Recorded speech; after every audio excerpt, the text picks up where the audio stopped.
All right, folks, welcome back. We are looking at the Eurodollar 1 hour chart.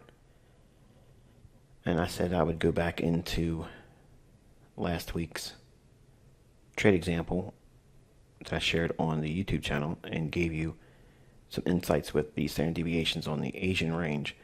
But we're looking at the 1 hour in the scope of how to bridge that chasm, okay? Because understanding the standard deviations and understanding the narrative and understand what the interbank price algorithm is going to actually do, and then the language I had to create to get you as close as possible to that same outcome or analysis. Not exactly, but it's so close that none of you should argue or be upset about how close you're getting. If you look at the last till close candles in here, we do have an imbalance. The last till close candles, there's your bearish order block. And notice that it has a big tail. Okay, you have the opening of the candle here and the low. That middle point right there is consequent encroachment. We treat it just like a gap. So we have a gap on the tail, and we have the sell side imbalance, buy side inefficiency here. Now, if this candle right there and this candle right there were all green, this would not be a sell side imbalance, buy side inefficiency. But we had two changes in the state of delivery with down closed candles here. Notice that? Really important in your notes. But this sell side imbalance, buy side inefficiency is valid. And we also have the gap, which is consequent encroachment on this candle's tail.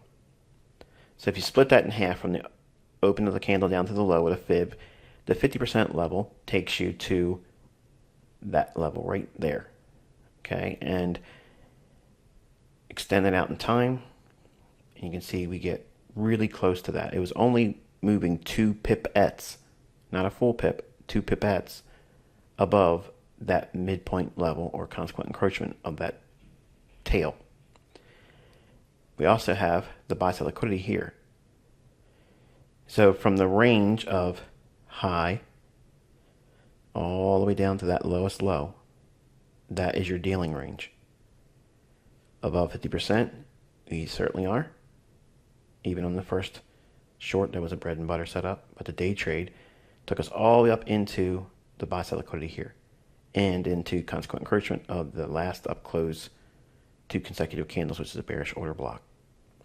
So while I illustrated it on YouTube without the context of order blocks, and I can assure you that I did not look at anything order block or optimal trade entry. I was simply just using what I know about the algorithm and executed on that basis.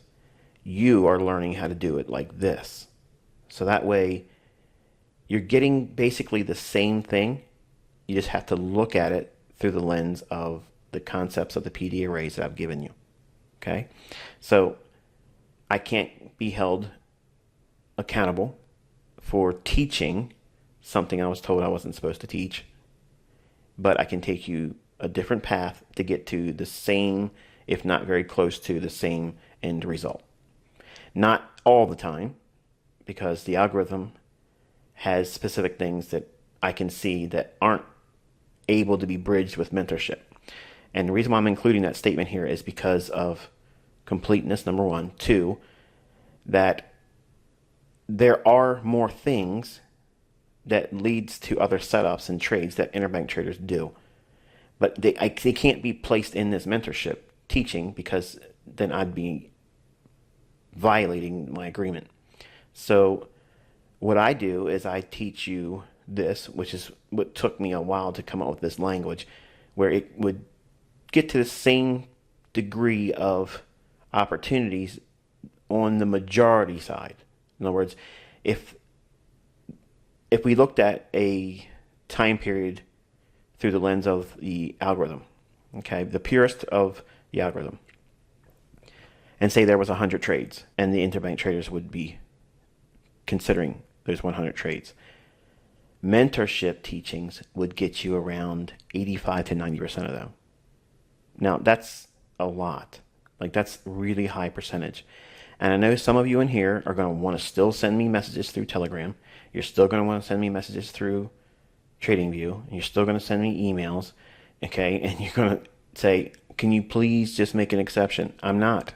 Okay. You don't need it. Look at this. This is exactly what I teach you here. So while it's not exactly what I was using to trade live with those examples that you can still see the arrows on, this still is in mentorship and it still gets you to that same end result. So there should be no complaints.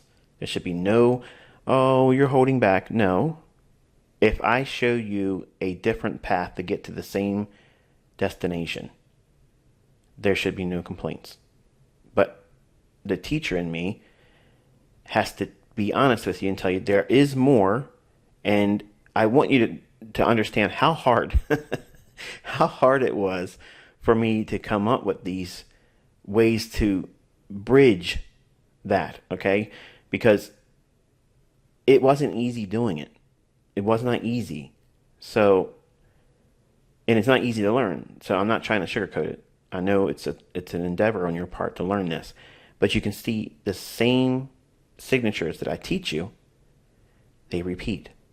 And the logic is that when we were trading up to this point here, dollar was relatively short-term bearish, but when it gets there, the short-term bullishness that we were looking for, higher prices on dollar, then it took over once we got to the premium array and we took out the buy-side liquidity. But overall, euro dollar has been really heavily manipulated, extremely manipulated. But let's drop into the 15-minute time frame after looking at this consequent encroachment here, these levels. Just be mindful that this is that right there. Okay, so when we drop down the 15-minute time frame, the dashed line is that right there, and the red line is the buy-side liquidity pool. So here's that consequent encroachment level right there, and I actually positioned my cursor over top of this candle here so that way you can see the high on that candle is 118.305, and you'll find that the consequent encroachment of that candle's tail is 118.303. So it went 2 pipettes above, barely even noticeable, but nonetheless it's what it is. And then the market tanks and attacks the sell side liquidity here and attacked the standard deviations as I outlined in our previous discussion.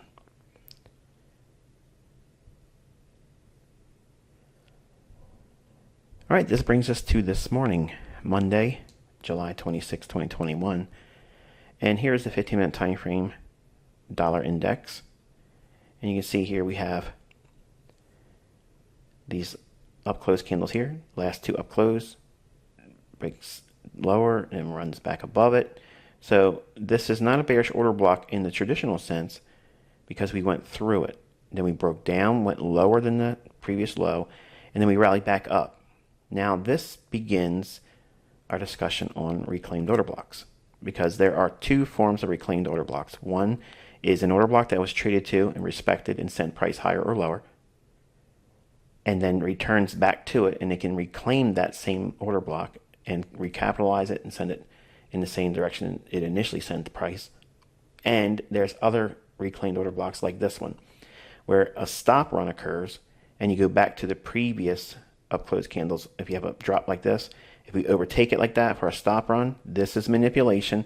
Once it does that, cancel all this price action out. Forget all of this. Go right back to the beginning, which is this order block. And you can see that's what's occurring here. That's the reclaimed order block. That's not supply and demand. I don't care how many times you want to call it supply and demand, okay, because you want to, I guess, be brand loyal to it. It's flawed logic, okay? You have to cut through candles to get to the real narrative. So these up close candles is a bearish order block that is reclaimed here. And then we have institutional order flow entry drill there. And then tanks, relative equal lows. And potentially trading down into this low and order block. Mean threshold considerations there. So let's go into euro dollar. Here's the 15-minute time frame on euro, and this is a naked chart. And try to spot the bullish order block that would be reclaimed. pause the video. Okay, if you didn't pause it, I'm about to show you. All right, so we have the daily delineation here, midnight New York local time, and we have relative equal lows there. So there's a sell side liquidity pool resting below here, and the market rallies up initially up into the SIBI discount low, then trades lower. Notice the reaction there. We trade back down below, taking out sell side liquidity, then rallies once more, and then trades back down into that candle right there. Starts all of these consecutive down close candles. Notice each candle is down from its opening. So that means that all of these candles consecutively and from a consecutive basis, all of them create one bullish order block. But we traded through it. So the folks on YouTube would not consider that a bullish order block. They might have considered it as it was trading down, but then as it ran through it, they're confused. So we're watching price take out the sell side liquidity pool here, right there, during London. Then it rallies back up, but does not take out the high. So it leaves buy side liquidity there. But this candle here's opening starts the whole process of this being a reclaimed order block. Notice the bodies of the candles respecting this here. It trades down, fills in the fair value gap here, and into the order block. So we have a New York session trade at a reclaimed order block. And we also have the buy side liquidity here that attacks, runs up through, and trades and completely closes in the sell side imbalance, buy side inefficiency for a 15 pip price sweep above the 118 big figure. 118 big figures here, which just happens to be right where the buy side liquidity pool is. And then we have the premium array that's above 118. How far can it go above the 118 big figure, Michael? Well, we know it can go increments of 5, 10, 15, 20, 25, 30. And if it gets really overzealous, 40 pips. But you just can't pull numbers out of the air. You have to be diligent at why you're looking at specific levels. So back to this range over here. We have the high to the low. We have this sell side imbalance, buy side inefficiency. So we have the discount low, consequent encroachment, and the premium high. So if we go above the 18 big figure, 5 pips, does that give you consequent encroachment? Not necessarily. So does it give you 1810? Well, 1810 is about up here, so that's above consequent encroachment. So while that might be an area where you could take partials, see if you can get that full closure of the premium high on that SIBI. And then we went just a little bit above it for a 15 pip price sweep, running above the 18 big figure off of a reclaimed order block. So that's a bread and butter setup for the euro dollar for Monday, July 26, 2021. But I want to show you it trading down into this live so that we can get a feel for what it looks like as it's happening, and then the reaction and how it delivered price as a result of it.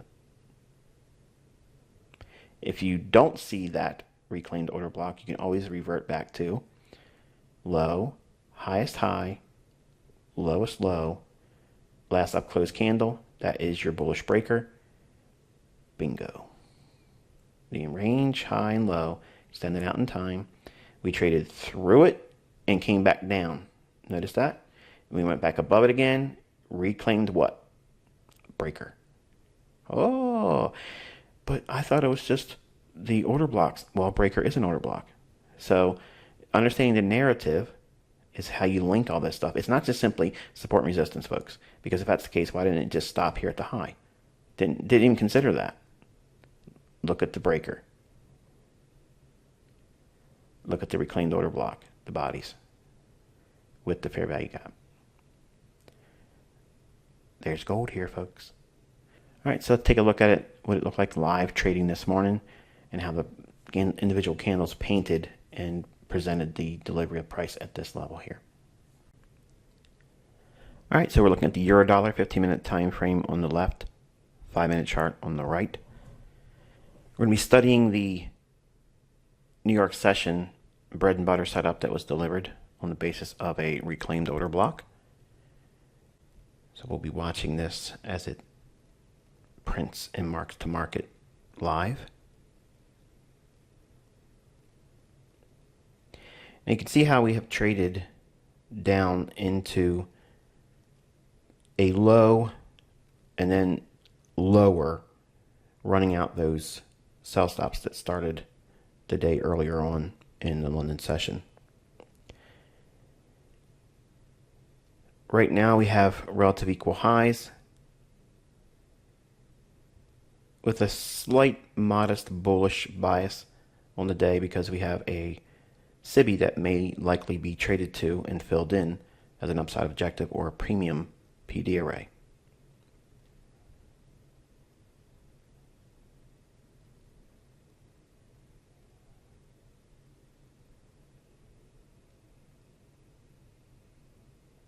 It's a little bit after 8 a.m. New York local time.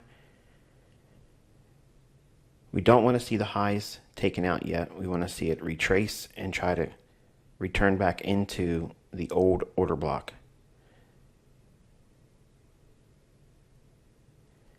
Now, a reclaimed order block can be an order block that has already been traded to and it's returning back to it once more.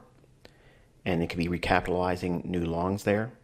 Or, as I'm going to show you here, this is a reclaimed order block that was not technically traded off of because it was violated and the low that it was anchored to was taken out.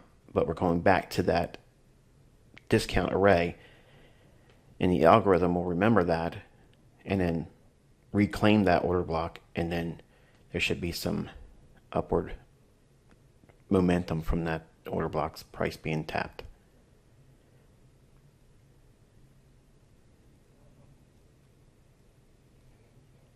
Okay, approaching 8:30.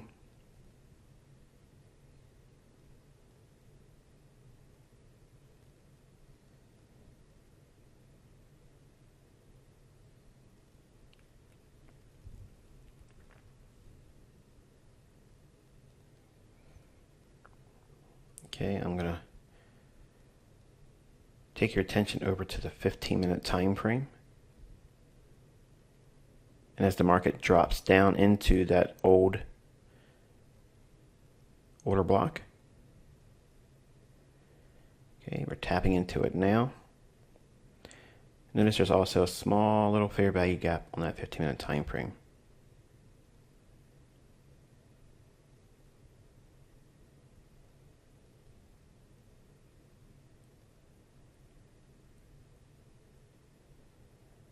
Okay, I want to see it drive down into that low and offer a potential institutional order flow entry drill. There you go. So now it should, in this time frame on the 5-minute chart, while it's not obvious on that time frame, anchoring your analysis on that 15-minute time frame, we can expect to see the market work towards getting up into that buy-side liquidity pool.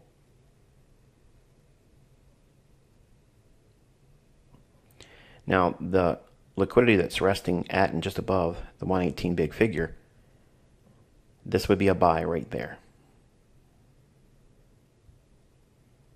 Trading into the 15-minute time frame fair value gap, into its old order block. So now it's a reclaimed order block with a fair value gap on the 15-minute time frame.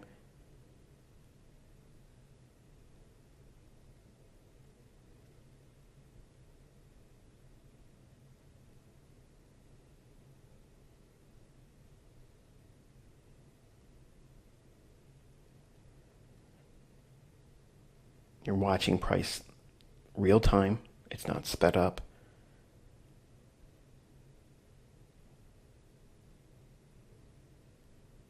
And we'll want to see price start to turn here and fail to go any lower.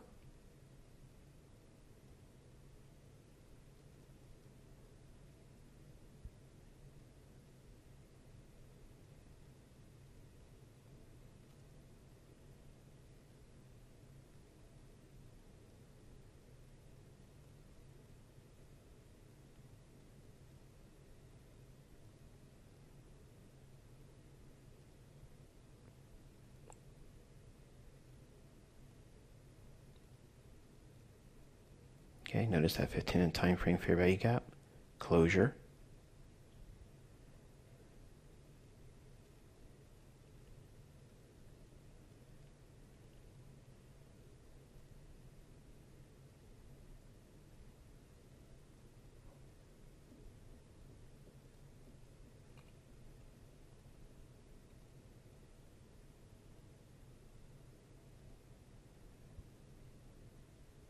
notice that we went into that 15-minute time frame bullish order block that's being reclaimed, and the fair value gap on the 15-minute time frame, we did so on a 5-minute large down close candle. All right, so now it needs to start moving higher. My attention's on the 5-minute chart on the right hand side, and I want to start seeing candles start building bullish closes on the 5-minute chart, and then start creating large ranges.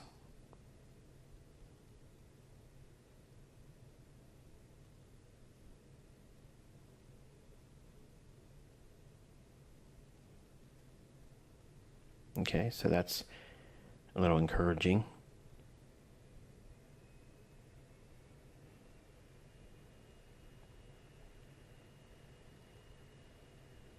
We want to see it leave this little small consolidation on the 5-minute chart on the upside.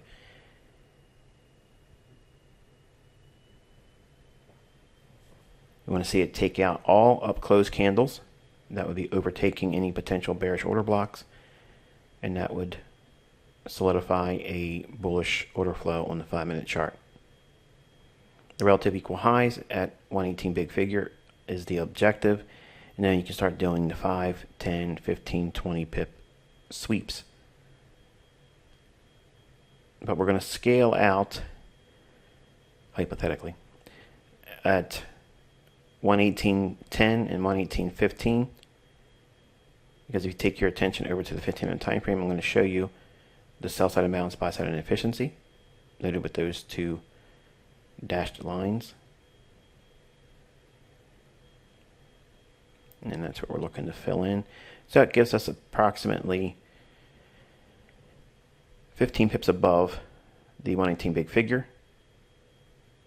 And essentially that would be a 30 pip price run for a bread and butter setup. Not bad.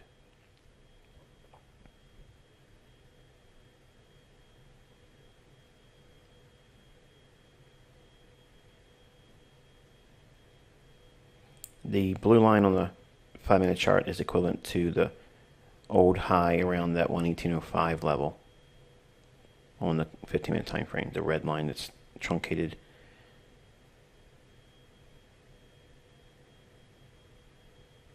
And we want to see price expand up in, completely closing that SIBI on the 15-minute time frame.